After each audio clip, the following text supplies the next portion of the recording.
All right, we are back and live over on YouTube. We're trying this again. This is round 2. It looks like the video's a little bit better. It's not perfect.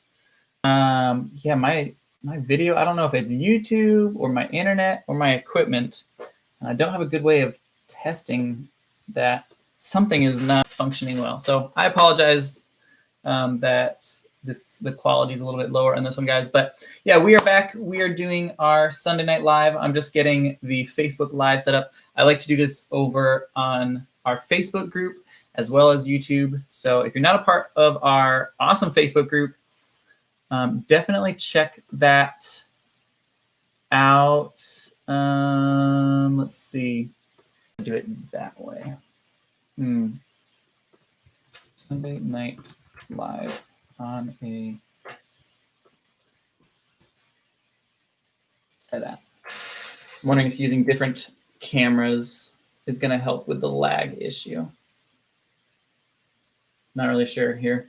I'm kind of flying by the seat of my pants. And we're almost there. Sorry, give me just a second, folks over on YouTube. While you wait, while I'm getting this set up, feel free to type any questions you have in the chat section. I will be getting to that at the end. But yeah, in the meantime, let me know that you're here. I see Nick Woltman's here. What's up, man? Yeah, let me know that you're here. Okay, we are live over on Facebook. It looks like it's still pretty glitchy and laggy on both platforms. I'm trying to move my hand back and forth and watch it. Still looks like the video is laggy. Sorry, guys. I don't know what's causing that today. It's usually not like that. But yeah, we're back. We're doing the Sunday Night Live Hangout session here on a Monday. If you weren't aware, my birthday is on June 8th. My wife's birthday is June 12th, and our anniversary is June 14th. So we spent the weekend and we were just celebrating that like we do every year. So I haven't really been active on the group or on the YouTube or anything like that. And we had to postpone our Sunday night hangout. But we are back now. We're here doing our weekly sort of hangout question and answer session. Basically how this works is I'll jump on every week and I'll talk a little bit about something that I've seen a lot over in our Facebook group. Usually we'll see the same types of questions come up. So if I see the same kind of question coming up over and over and over, I like to sort of briefly touch on it in one of these Sunday night videos. So this week it's going to be a little bit about taxes, just a little bit, not a lot. I'm not a tax advisor, but I want to briefly touch on it. And we do actually, over on our YouTube channel, we do have a much longer, we've actually, I believe, done 2 different videos specific to taxes and that side of things. We did one where we interviewed an accountant and we talked about some of that. And then we did another one talking about some Amazon specific tax things. But yeah, you should definitely check that out. But I will be touching on a few of those tax topics here tonight because I've just seen the question come up a ton in the group this week. And then I'll be going through and answering questions that people have. So yeah, while I'm talking, don't forget, introduce yourself. Let me know you're here. We love to see who's watching. And then we've got some questions for you guys as far as content and things like that and directions you guys want us to head. But yeah, we're here to help. All right. So this week in the Hustle Buddies Facebook group, I've seen a ton of people either asking questions about taxes or saying they're not going to start because they're overwhelmed by taxes or they don't understand the taxes. So they're worried about putting this thing up and this, that, and the other. What I'll say about taxes, you're not going to find exact advice. Hey, Cynthia, what's up? You're actually in a group that I'm checking out. One of the things is, I'll get that at the end. Never mind. I'll come back to that idea and that thought, Cynthia. But hey, I see you. Taxes. So one of the things with taxes is people who are Amazon sellers and content creators, I'm not a tax professional. There's no one really who sells on Amazon who is a licensed tax advisor person. So there's not a whole lot of like nitty gritty tax advice that can be given, just because it's a hotter topic. There's more like legal requirements surrounding it. I can give some generalities, and I can sort of point you guys in the right direction for things, but know that you're probably not going to get a ton of really specific things when you're asking about taxes, just because of the nature of how taxes work. Now, it is something that I don't want to completely shut down. That was one of my pet peeves, being an Amazon seller, and then also being a part of a lot of other like entrepreneurship and small business owner groups. That was a pet peeve in the Amazon realm, where I felt like a lot of Facebook groups just immediately shut down anything where someone said the word tax. Like they'd have an alert. If tax came up, boom, comments shut off. We don't talk about taxes here. And I don't think that that's the right approach either. Obviously, people can't give specifics, but I mean, when I look at some of the like small business pages that I'm a part of and entrepreneurship pages that I'm a part of and podcasts and things like that, it is very prevalent and welcome and good for them to have tax conversations, ideas about saving on taxes, ideas about like legal tax loopholes that businesses should take advantage of, and all of that stuff. And all of those ideas and concepts, I think, are good to talk about openly. I don't know why so many Amazon groups just completely shut them down. Like, you should talk to a tax professional, and boom, absolutely nothing else is said about taxes, period. I don't think that that's the right approach, but there definitely is a balance, because there's only so much that can be shared. Ivan, great question. Well, I can kind of go over that. So with taxes, there's a lot of people who say they're not starting Amazon because they don't understand taxes, or they say they pulled up like Amazon's tax page and they were just overwhelmed. Like it was a whole can of worms that they opened up. So here is like the most basic general advice that I'll give specific to taxes. When you're in Amazon's page and you are pulling like the sales tax and you're trying to figure out like, okay, there's all these different states and what settings do I need to use for which states? What I will say is, for 99.9% of sellers, the only thing that you have to worry about is your state. And even then, it's Amazon is remitting sales tax in most states. So even then, it would be very difficult to mess something up. I think like 40 states are currently doing it. So there's a very small chance that you could really mess something up. And worst case scenario, if you mess something up really, really big, let's say like you do a whole first year and you haven't charged anyone sales tax in your state, and you should have been, your liability is for things sold to people in your own state. So for me, my liability would be to the Florida residents who purchased products from my business. In the grand scheme of things, that's not that much. And then you're only liable for the sales tax on that. And yeah, maybe some like late fees or penalties, things like that. But it's not a large enough thing to be like, oh my gosh, I can't do this. I'm gonna be charged $1 million. No, that's not gonna happen. You might get like $1,000 bill if you mess everything up, but it's $1,000 that you should have been charging people. So it's kind of hard to mess up. It is tough when people are diving down that rabbit hole. Usually people will do a Google search, and the top 3 to 5 answers on Google are going to be like blog posts, but the blog posts are from sites like TaxJar and Avalara and places like that, where, like, obviously I'll use TaxJar as an example.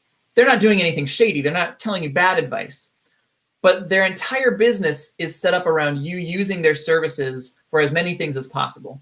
So of course, a blog post written by TaxJar about sales tax and remittance and things like that, of course it's going to make it seem like a huge thing, like you have all of these taxable nexuses that you're responsible for, and you need to do this and that, the other, or states could sue you for $1 million and these other things. And it's not that it's fully incorrect, it's just a little bit misleading. And if you understand where that information is coming from, that's sort of why there's so much out there. So I don't recommend like looking into those blogs. Now, using like TaxJar or using Avalara, that's great. Use them for the services that you need, but reading their opinions about what you need probably isn't best, because they just want you to spend as much money as you possibly can on their services.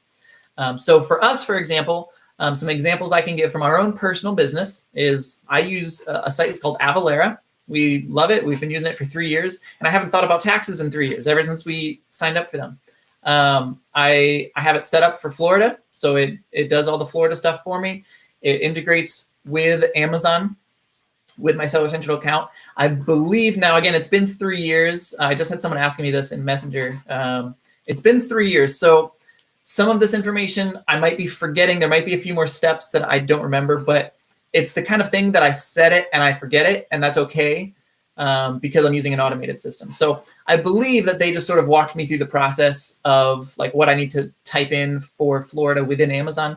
I know that it integrates within Amazon. They actually pull your sales data automatically, and they figure out what sales existed like in Florida, for example, and which ones I have to remit sales tax for. But yeah, so they do that for me. They charge a fee. I think it's like $20 a month. But again, honestly, I haven't been to the Avalara website in ages. I don't remember. I set it and forget it. And that's the less things that I can think about with my business, the more money I will make. To an extent. I mean, you can't have things just running wild, but like I need to focus on my income producing activities, and figuring out sales tax is not an income producing activity. That is something that I should be outsourcing to someone who does that for a living. So I outsourced that, and we haven't looked back. So that's sort of sales tax in a nutshell. Now there is a difference between sales tax remittance and business or income taxes. People say, I don't like, how do I charge tax, or how do taxes work? Those are two entirely separate conversations. Both of them have the keyword of tax in them, but they don't relate to each other at all. So sales tax remittance is like when you're selling an item, if you should be charging customers tax and all of that. And then income taxes is like at the end of the year, Amazon will send you a 1099 if you have sold over $20,000 of product. And you should be reporting that and working with an accountant and all of that. So the overarching advice, absolutely 100% get a CPA, an accountant, all of that stuff. That is like early on in the business, that's going to be crucial. I think even people who don't have businesses should probably work with accountants.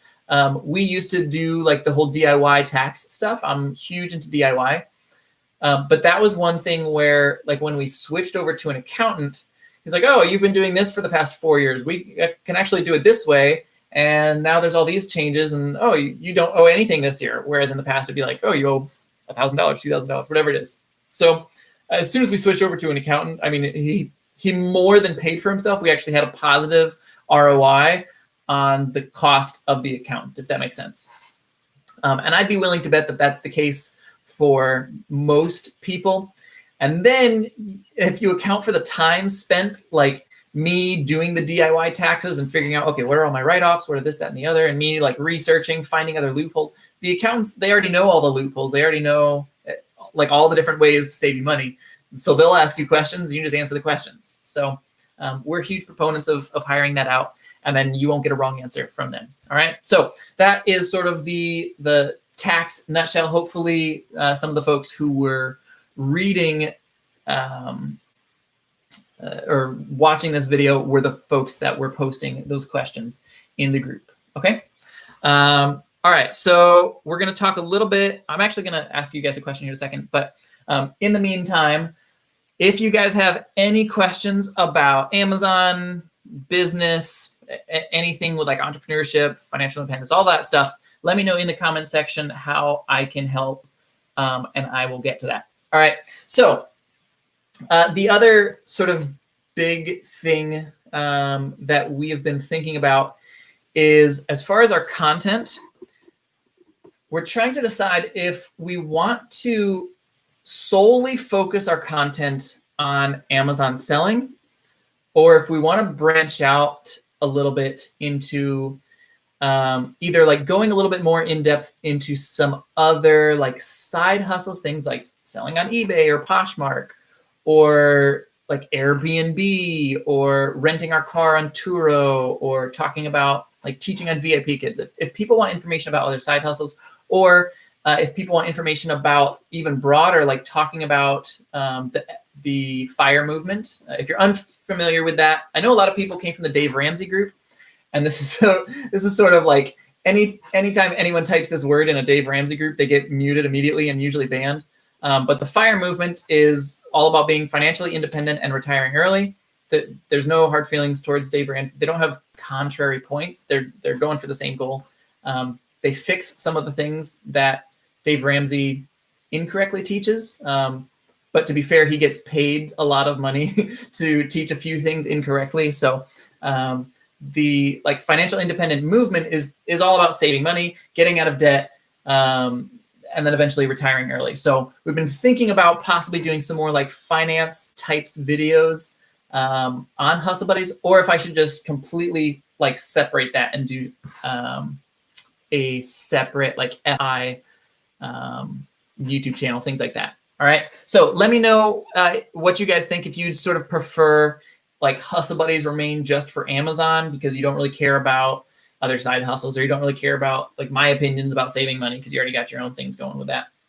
So let me know if you'd prefer a more like focused thing about Amazon, or if you guys would like more like broader conversations about saving money and about like working towards early retirement and things like that, or looking at like purchasing real estate, all these other things that we do in our real life. Like I don't spend 120 hours a week on Amazon. I actually spend very little time on my Amazon business and a lot more time on all of my other interests. So yeah, we just want to see if you guys want to hear that or if you want me to stay more focused, and both are completely fine. So yeah, let me know in the chat, and then and let me know what other questions you guys have.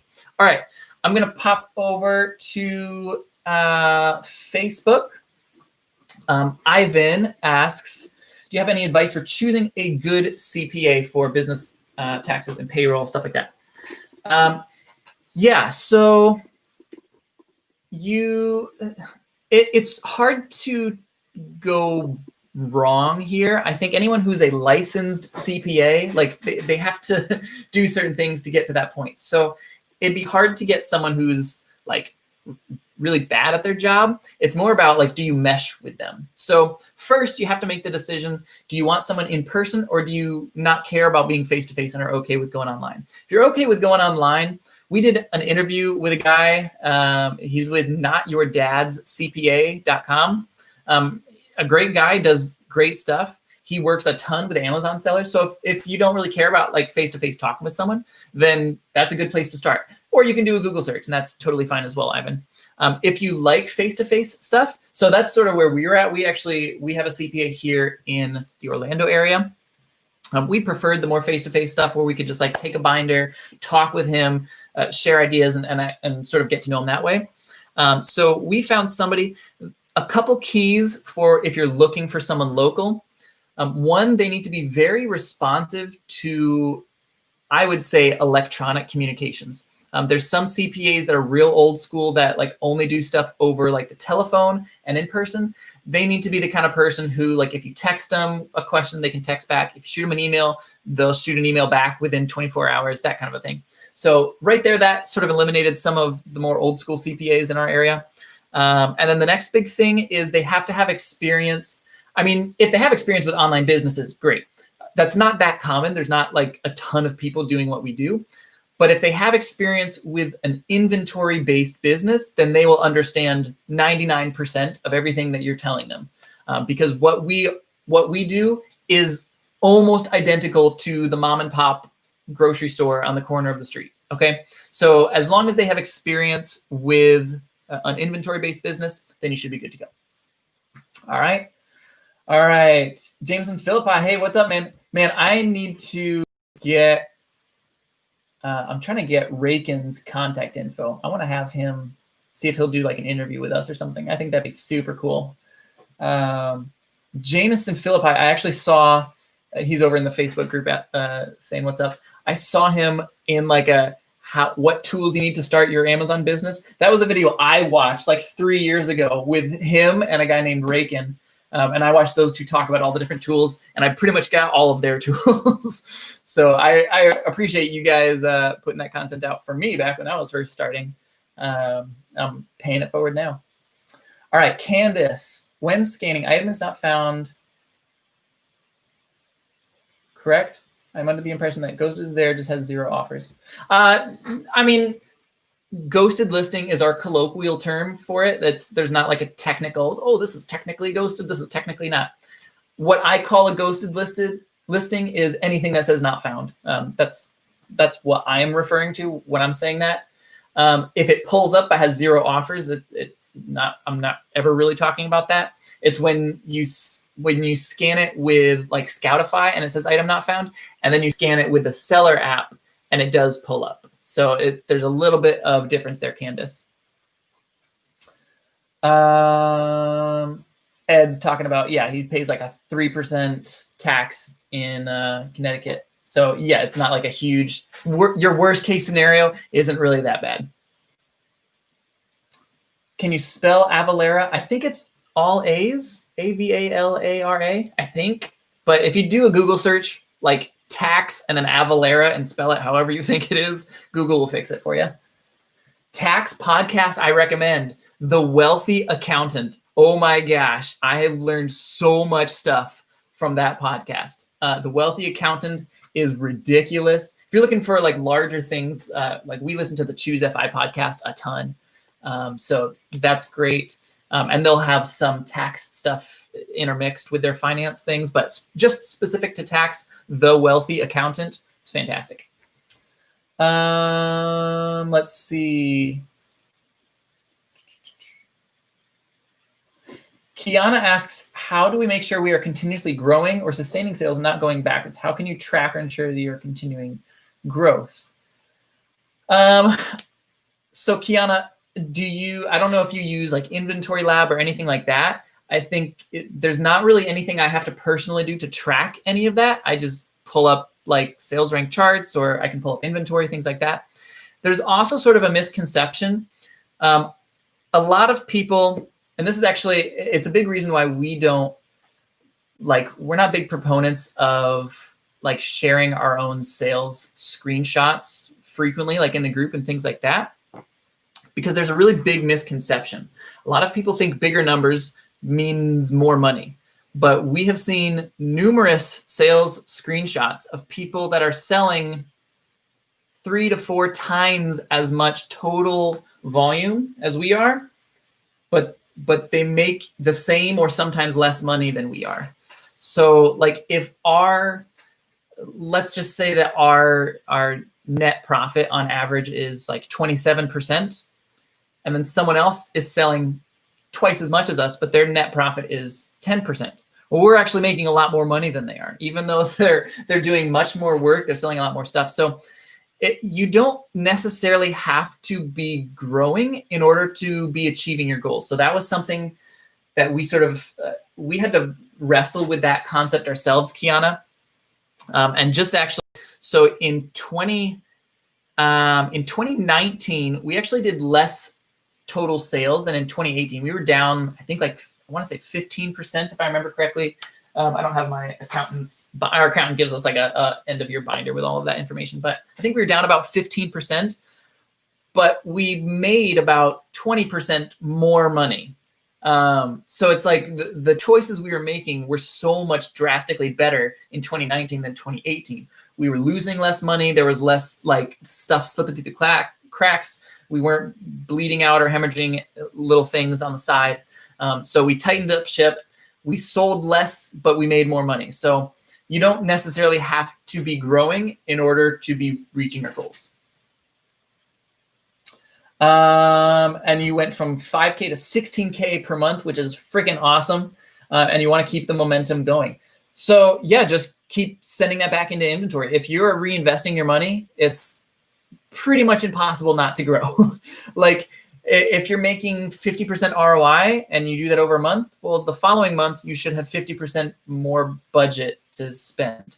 I guess that's not exactly how the math works out, but for the sake of easy conversation without getting too nitty gritty, yeah. So if you're reinvesting, you should naturally be growing. So just keep going out, figure out your bottleneck, Kiana. So like a lot of people, we do coaching calls. I was just talking to someone today about defining their bottleneck. And a lot of people's bottleneck is like they can't find enough inventory to spend their whole budget. Like they're like, okay, I have $1,000, but I'd go to all these like Walmarts and I can never spend $1,000 in a 2-week time period. Okay. Well, then you have to figure out how to spend more money. Okay. Some people it's, I'm finding all this product, but I don't have enough budget for it. Okay. That's a separate bottleneck, a separate issue with separate solutions. Or some people it's like, I just don't have time for everything. Like I'm always sourcing, I'm always packing, and I'm sort of like reaching this plateau of my ability. Okay. Well, then you should probably start hiring out some people to pack and prep for you so that you can spend more time shopping. So yeah, I think part of growth is figuring out and identifying your bottlenecks and then pushing through them. All right. Cynthia, separate groups for Amazon and like financial independent stuff. And that'll help keep it focused. Yeah, that's sort of where we're leaning. I'm just not 100% sure. And I know like with YouTube, there's a lot of YouTube algorithm stuff that goes into play as far as like what your content is about and what kind of ads they show to your channel. So I know a more like focused channel tends to get more like ad revenue. We're actually going to do a video about like building our YouTube channel and showing that side of things. But yeah, we may go with that, but I wanted to see what you guys thought. And then Candace, I have an FBA sale that has been pending since May 31st. Nope, nothing you need to do about that. Yeah, Amazon will eventually deal with that, and there's nothing. You're not responsible for anything there or figuring out anything. All right, I'm going to pop over to YouTube now, see if they have any questions. So again, I'll be here probably another 20 minutes or so, as long as we've got questions. And I'll be here to answer stuff. So if you have questions, drop them down in the chat, whether you're on Facebook or over on the YouTube. Also, if you guys haven't yet, if you could, like over on Facebook, like this video so other people get notified that it's going on. And if you're on YouTube, make sure to give this a thumbs up. I know we've got 20 people watching on YouTube and only 3 people liked it. So give me that thumbs up. It helps like the YouTube algorithm to show people that this is actually interesting content. All right. How do you first get started into wholesale is what Nick asks on YouTube. There's a bunch of different ways. Do some Google searches, like find something you like. So let's say you really like Expo markers. So do a Google search, Expo wholesale distributor, and see what pops up. You can go that route. You can go the local route. So like I'm in Orlando, I could do Orlando wholesale office supplies or something like that, and see what pops up and start visiting places. So that's sort of how you get into it. It's a huge thing. I mean, we've covered a lot of wholesale. Like in our grocery webinar, we talk a lot about wholesale and some tactics for that. And we'll talk a lot about coaching calls that I do. Wholesale is a frequent topic that comes up. But it's a super broad topic that you can really get deep into. But that's sort of how you first get your toes wet, so to speak.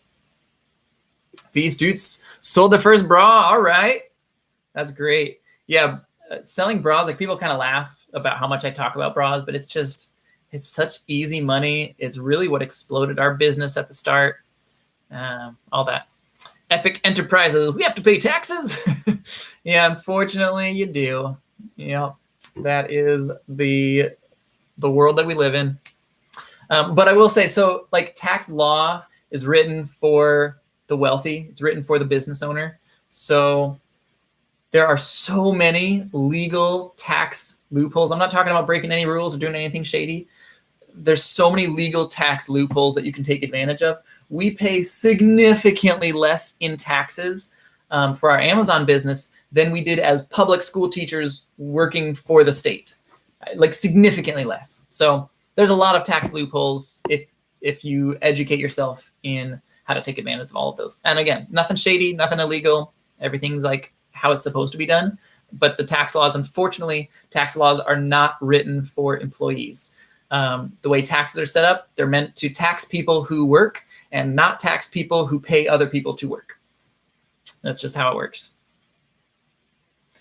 Second month in doing tax report to my state that are registered. Yeah, that'll depend on your state as far as sending tax reports. So, and I can't really go much into detail about that.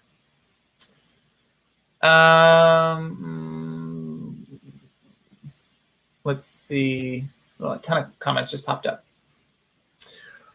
Shay over on YouTube asks, what are the usual profit margins for Amazon online arbitrage?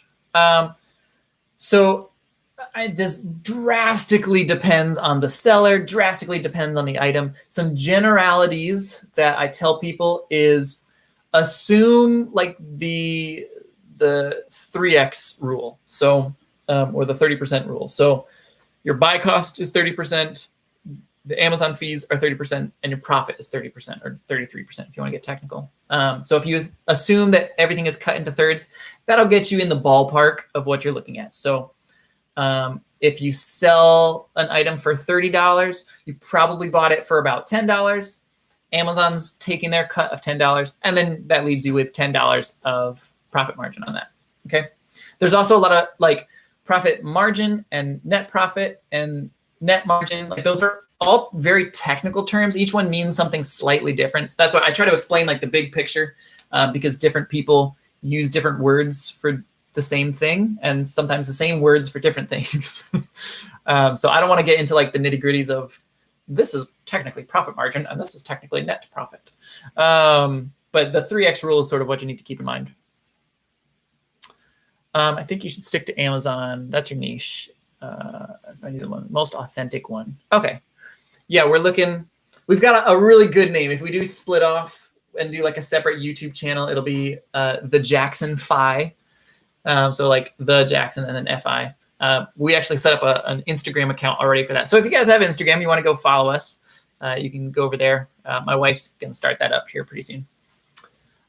Let's see, just signed up for Amazon 10 days ago. Account immediately suspended. Can you recommend a company that would help me get up and running? I wouldn't.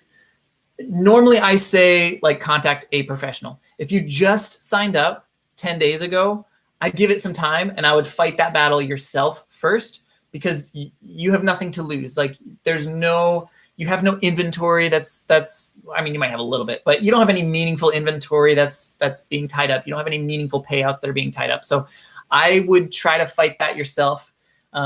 For example, one of the mods over in the Facebook group is Nicole. We did a video with her, I don't know, 4 or 5 months ago about when she first started Amazon. And she was just like you, suspended after, it was like 2 weeks or something. And it took her, I think it was like 20 appeals or something like that to get her account reinstated. It took her like a month, but she eventually did do it. So I don't think I would necessarily recommend paying a company. Now, if you have lots of money, then awesome, go for it. There's lawyers in the group. If you do a search in Hustle Buddies, you should be able to pull up a couple lawyer names. We've thrown a couple out there, but if you want to do that, great.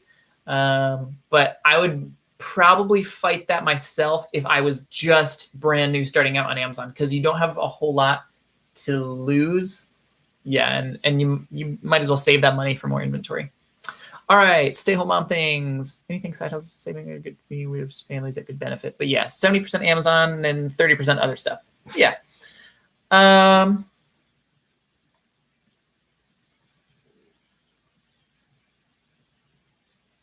Focus a live chat on a specific topic. Yeah, so these like Sunday night live chats, these are just for Amazon. I don't like do other things during these. Yeah. V Stutz asks, I use Inventory Lab and Aura. I included my shipping for now in the price of the product, so Aura doesn't break it out separately. Says I have an ROI, but my profit and loss statement confuses me. Should I get a one-on-one? So yeah, it sounds like you're doing online arbitrage. I don't like including my shipping in my cost of goods. You can do it that way, but if you do it that way, you have to always do it that way. Basically, you have to sort of pick a method and then always do it that singular way. What I personally like to do is I put my cost of goods as exactly what the receipt or the invoice says. That's very easy to prove. It's like if the tax man comes knocking, like, hey, did you actually spend $9.94 on this bra? Yes, I did. Here's my invoice. Okay.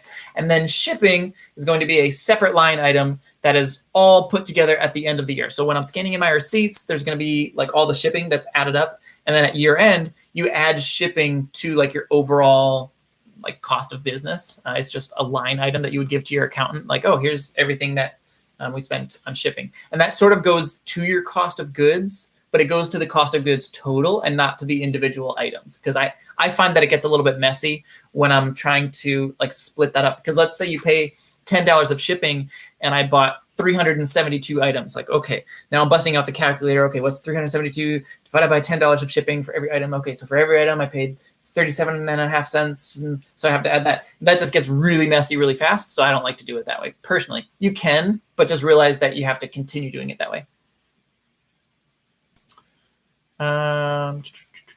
Best way to learn how we were able to create listings, multi-packs, different combos. Edmund, I actually go over like creating other listings and multi-packs, things like that in the grocery webinar.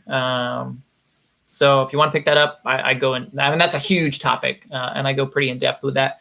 And I'll be adding on more to that in the coming weeks. I'm planning on adding some variation stuff to the bra webinar, as well as some more variation stuff to the grocery webinar. Miguel says he's new here. What is the best way to prep fragile grocery items? So it's not necessarily like a best way. It has to survive a drop test. So Amazon says everything has to survive a drop test. Basically, hold the item in front of you and drop it. Does it break? No. Are you worried that it's going to break? If you're worried that it's going to break, then you need to do a little more. Bubble wrap the heck out of it. Things like glass bottles are probably going to need their own box. What I actually prefer for like the really fragile, like really heavy glass bottles, let's say you're trying to sell like 100-ounce glass bottle of pickles. That's probably something that is going to make more sense to sell FBM instead of FBA, because FBA, you're going to have to make sure that thing is like absolutely indestructible, because it's going to get the crap beaten out of it when it goes to the Amazon warehouse. FBM, it's going from my hands into this shipping box, and yeah, it's going to get tossed around by USPS or whoever, but then the end customer will get it. So you can ship it much more precisely and exactly. Like I can put it in a box that perfectly fits it, and I can pad that box perfectly, put the shipping label on top, and everything's nice and tight. So I like to do those types of things FBM. But if you are doing an FBA, just know that you're going to have to like really protect it. Again, if it's glass, it'll probably need its own box. Lots of bubble wrap, all that stuff. Shay asks, how long do I spend on my Amazon business per day? So, I mean, I'll answer this question, but know that it doesn't really mean anything to you, because what I spend on my Amazon business now is not what I spent on my Amazon business when I was starting it. And it's not what you're going to spend on your Amazon business. I mean, like my start and your start are going to be different. My 3.5, almost going into 4 years now of doing Amazon is going to be drastically different than someone who's just starting. So currently, I mean, this past 2 weeks, I think I've spent maybe 15 or so hours in the past 2 weeks. Now, granted, we have slowed way down. We pushed out some content. So there's, for us, like there's sort of an ebb and flow between like content and Amazon. Because if I'm pushing out more content, I don't have as much time for Amazon. But on a normal average week where we're not doing more content, I'll probably spend like 15 to 20 hours per week on my Amazon business. But like that's because I've outsourced most of the stuff. I've outsourced our packing, our prepping. I'm not trying to learn new information really. I mean, you're sort of always learning, but there's not like big concepts where I'm like, oh no, I don't know how to do sales tax. I'm not like spending all that time researching that. I've already done all of that research at the beginning. So now I mean, there's not a whole lot of hours involved for me to keep it at this level. Building it to this level, however, I mean, I was a teacher working like 45, 50 hours a week. And then I was doing another 30 to 40 hours per week on Amazon, and I wasn't paying myself. So like that whole first year, I'm working like 80 to 100 hours a week, and I'm making a teacher salary. But I did that because I was growing my empire. It wasn't like, oh, I got to keep pushing it. Like, no, I had a goal in mind. I knew that this could replace my income if I just treated it like a business. And so I treated it like a business, and I grinded as hard as I could. And I made those sacrifices, and then the business, it grew because of all of that hard work. And then we could quit our jobs and then outsource more things and then kind of coast more. So yeah. Stay-home mom things. You are restricted in pantry because everyone is restricted in pantry. Only Amazon is allowed to sell in the pantry category. I don't even know why they have it pull up like in your seller app. I feel like they should just get rid of it altogether because it's only for Amazon. It's like Amazon Prime delivery. That's what pantry is. So no one can sell in the pantry, but grocery is easy to get ungated in. We did a whole video about how to get ungated in grocery. And there's not really like a great rank. I mean, if you want to have a number, 100,000, stay under 100,000, sure. But like even that, the rank changes so often. So specifically with grocery, look at the Keepa chart. I mean, Keepa is invaluable when it comes to grocery items. Or you might find a grocery item that's ranked 1 million, but no one has it in stock. And then you look back, it's like, oh, this was in stock last Halloween and it was ranked 1,000. Like this was selling 1,000 units a day and then everyone's out of stock. So, okay, is that a bad item because it's ranked 1 million? No, it's not. It's a fantastic item because as soon as you get it and ship it in, you're going to sell out. Scan items with Profit Bandit shows but no active sellers. How do you decide to list? You got to use some common sense. Maybe like put it at MSRP if it's like a clothing item, for example. See what it says like the MSRP is, and you can list it for that. But that's how we deal with that. Or you can look at the historical price and find out what it's gone for in the past.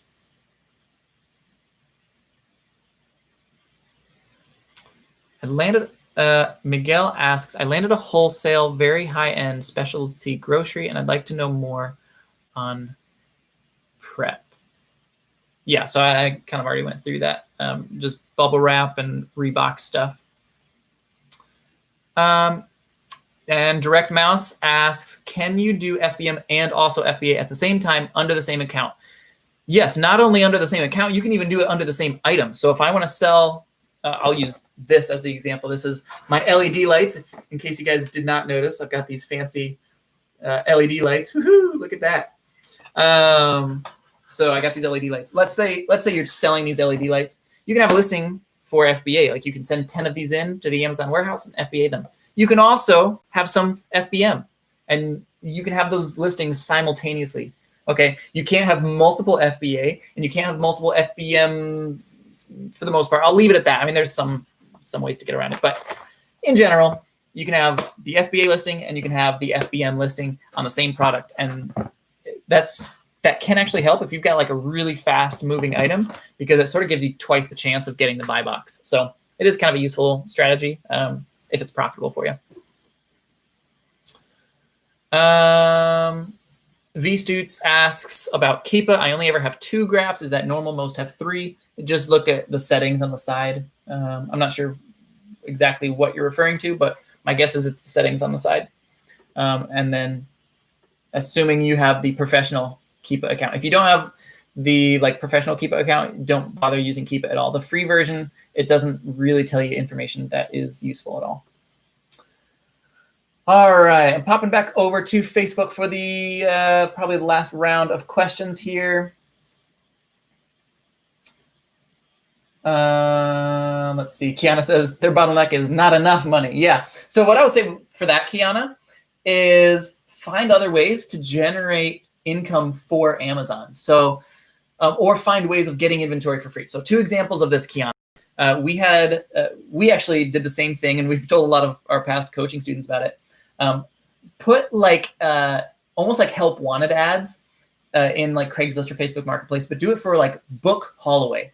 Do it, say like free book haul away. I will go to your basement and I will clean out every single book that you have. This is perfect for like if you have a family member who passed away and you don't know what to do with all their books, or you just have like a ton of old books on a shelf or in your garage or something like that, and you want to get rid of them. I will take them away for free. I'll haul them away for free. And so we'd pull up in, like I had a big Jeep, or you could pull up in a truck or something, just take all the books. 95% of them are going to be complete garbage. That's okay. You just take them to the dump. But that 5%, you just got completely for free. All right. So it's free inventory. That's a great way to get some free inventory. Selling used books like that is awesome.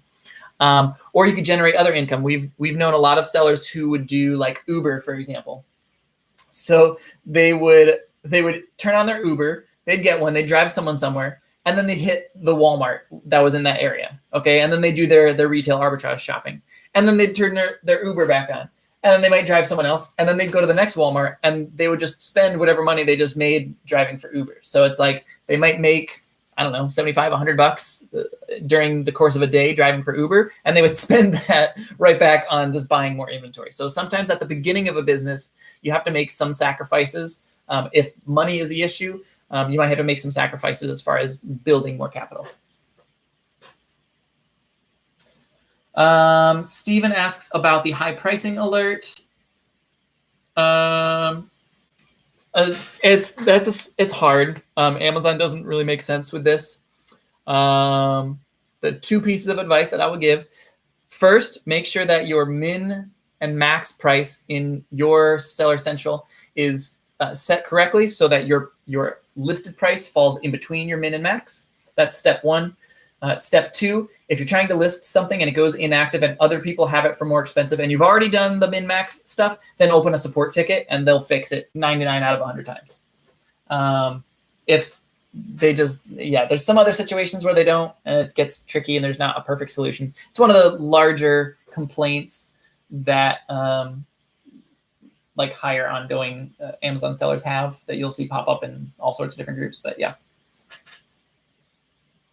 Brian is doing all FBM, wants to get some FBA together, has some color variations. Some colors I can price at $12.99, while others you have to price at $9.99 and charge like $10.99 in shipping. Will Amazon allow me to stay priced at $9.99 if I send it FBA? If so, that would never be profitable. No, you should. So no, it shouldn't work like that. And if it does, just open a support ticket. When you send it FBA, you can price it for the $11.99 or $12.99. If they go stranded, then just open a support ticket and show, hey, I've been selling that for this total price to the customer, and it's been fine. So yeah, that shouldn't be an issue, Brian. What is the best Inventory Lab tutorial, asks Katie. From Inventory Lab themselves. They're going to have the best tutorials because it's them. We do some walkthroughs. I'm actually coming out with a video. I think that's going to be my video this week is an Inventory Lab sort of breakdown. We did do a breakdown in the group, sort of like a visual post. I took a bunch of pictures and showed it up there, but some people like the more interactive video presentations. So just know that there is a larger post that I've done in the Hustle Buddies group about inventory and all the different ways that we use it and different things that you can do with it. Probably be doing a video specifically about that this week. Hey, what's up, Dennis? What's up, Carly? Candace, do we recommend any companies for poly bags? Yeah, so in our on YouTube, we have like a tools we use video. That's got linked to the exact poly bags that I use. They're called Spartan bags. So if you want to use those links, great. We'll get 5 cents of commission if you buy poly bags through the link. But we use the ones from Amazon. They're called Spartan bags. We've never had an issue with them. They don't really have like that much static when you're pulling the label off. They've got all of the hazard warnings and everything like that you need. Some other people use some companies. Like there's a guy in the group, I Love Supplies. And the owner of that is a member of Hustle Buddies. So you can order from him as well. He's got high quality ones. These are a little bit more expensive. But if polybags has been a pain point for you, then it's worth going for a premium. For us, it hasn't been a pain point yet. So I think his bags are great. It's just I save some money and it's not a pain point for me. Let's see. Steven says he knows that consumables like polybags, boxes, tape, labels, blah, blah, blah, blah, blah, eat into margin. When calculating margin on an item, should I include cost of consumables? It's so negligible. That's like a business expense at the end of the year rather than at an item level. 100%. That would be A, impossible, and B, maddening to try to calculate that on an item level. Like, all right, how much does 1/4 inch of this tape cost me? Like it wouldn't work out well. And trying to include that in your cost of goods, it would be bonkers. So just do it at year end. What we like to do, we have a separate business card So like we have a business bank account, and we've got some different like debit and credit cards and things like that we use for the business. And there's one dedicated card that's just for those types of office supplies, like tape and bags and labels and all that other stuff. So yeah, don't calculate that on the item level. Yeah, you definitely grow some gray hairs trying to do that. Jerry, how long is the Inventory Lab trial period? I believe it's 1 month. I could be wrong about that. Yeah, we've got links and information about Inventory Lab off the top of my head. I think it's 2 months. It might be 2 weeks. I don't remember. If you look at our other old content, I mean, we've put out so much stuff about Inventory Lab. We talk about it. I just, after I talk about something, if it's not important to me, it usually flows out my head because there's so many different things that I'm constantly learning and then teaching that I don't tend to retain specifics like that. So let's see. I haven't found one particular category over the years besides bras that has shown to be the greatest return on investment. I mean, we just love clothing in general. It's great. But the thing is, there's not like a best category. If a category exists on Amazon, that category is profitable because people are obviously selling it. So, I mean, there's people that are making like 6 figures selling baseball cards. There's people making 6 figures selling auto parts. There's people making 6 figures, 7 figures selling baby stuff. Some are easier than others. So like grocery is very easy to make 7, 8 figures. Clothing, it's very easy to make 7 to 8 figures.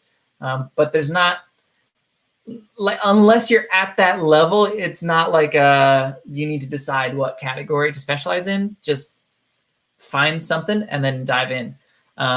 If you find, if you're the kind of person who loves going to Lowe's and you love finding deals, then awesome, start flipping tools. Like there's a ton of profit to be made in that. If you like video games, start flipping video games and used video games, things like that. There's a ton of money in all those. So there's so many ways to make a buck on Amazon. We sort of show people how we do it, but that doesn't mean that what we do is best by any means. Trish, can't decide between a Rolo and a Dymo. A Rolo, no questions asked. Rolo is better in every way, shape, and form. Yeah, no contest. We've done so many videos about that and comparisons about that. We got lots of links in the group. Yeah, no, Rolo hands down beats Dymo every day of the week. When you do, and that's not to say the Dymo's bad. It's just that Rolo is better in every way. It's like, would you rather have a chocolate chip cookie or a giant bowl of ice cream? Well, chocolate chip cookie is great, but a giant bowl of ice cream is way better. When you do returns in the store, when you do returns in the store and you have a whole box of returns, we don't. So yeah, Maggie is asking about when we do returns to the store. We don't do returns to the store. If I came in with like a 50-pound box of all the bras that I didn't sell, then that Kohl's would no longer sell me products. They would hate me. That ruins your relationship with a store, with the managers, and those relationships are worth way more money than those returns. If you can't sell something on Amazon, sell it on eBay, sell it on Poshmark, sell it on Mercari, donate it, wear it, put it on your kid's head. Like there's so many other options, but don't return stuff to the store. That's not good. Physical receipt scanner. Yeah, I don't know. I don't think I can turn my camera over there. It's over here on the desk next to me. It is a Fujitsu ScanSnap. We actually have a link to this again in our tools we use video. That's one of those affiliates that, I mean, we'll make like $5 whole bucks if you click on that link and support the channel. But yeah, we use a Fujitsu ScanSnap. That's what I like. It works great. Some people like to use their phone app. There's free phone apps for that as well. So if you're just starting, I'd use a phone app. When you're doing this at scale, then yeah, look into scanners. We like the Fujitsu ScanSnap. I use the ScanSnap S1300i is the model that I use. All right. And then back over on YouTube real fast. I think that's all the questions on Facebook. Let me make sure there's nothing more on YouTube.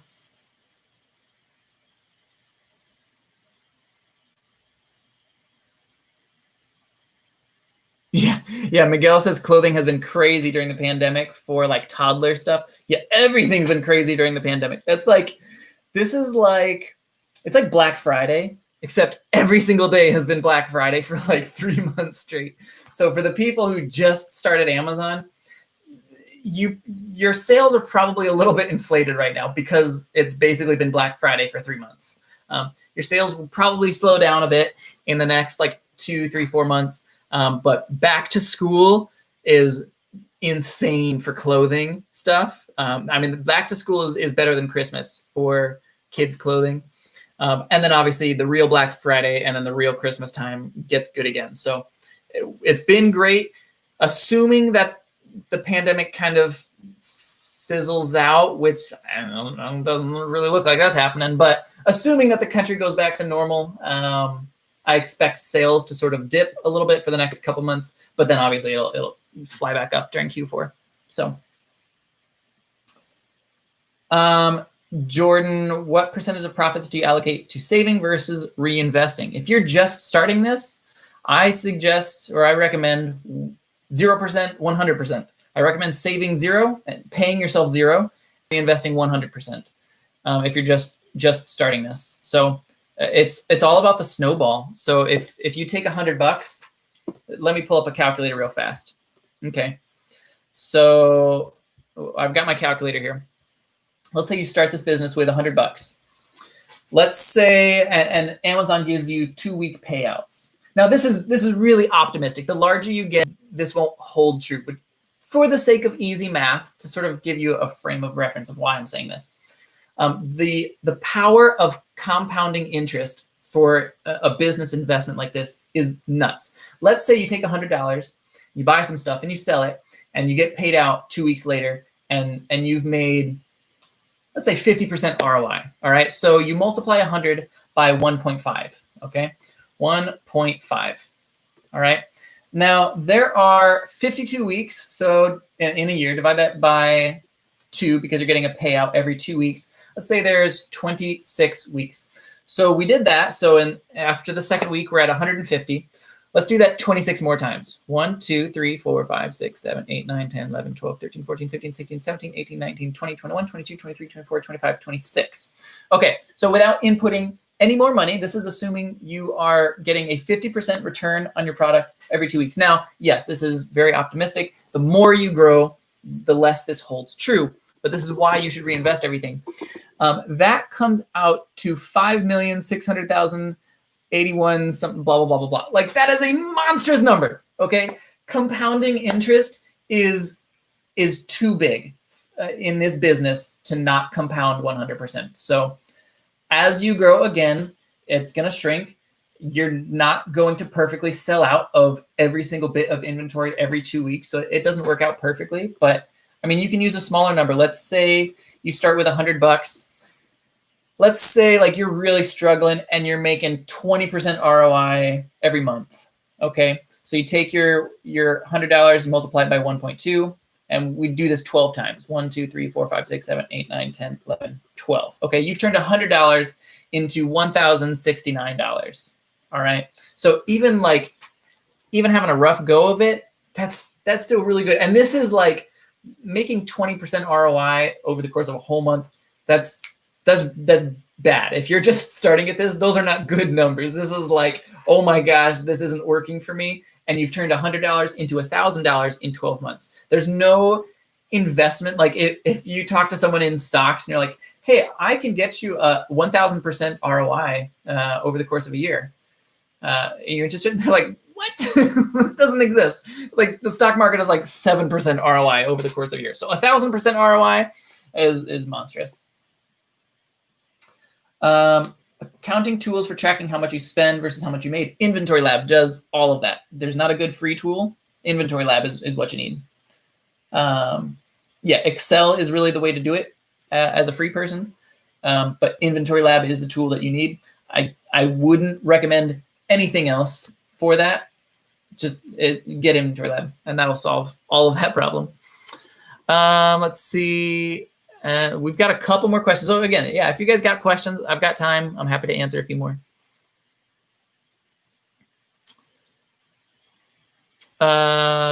Celine asks, what types of products do you suggest for a complete beginner starting with $100 for Amazon? clothing and books are great places to start. Maybe grocery if you're ungated, but you probably won't be ungated in that. So clothing and books are great places to start with $100. All right, I don't see any other questions for now. We're going on about an hour here, so I'll probably cut it there. Again, if you guys are watching this, it helps me out by giving the video a thumbs up, whether you're on YouTube or on Facebook. If you are watching on YouTube and you're not a part of our Facebook group, make sure to head over there, facebook.com/group/hustlebuddies. If you're on Facebook and you haven't watched or subscribed to our YouTube channel, head over to the YouTube channel and subscribe. It is youtube.com/c/hustlebuddiesofficial. All right.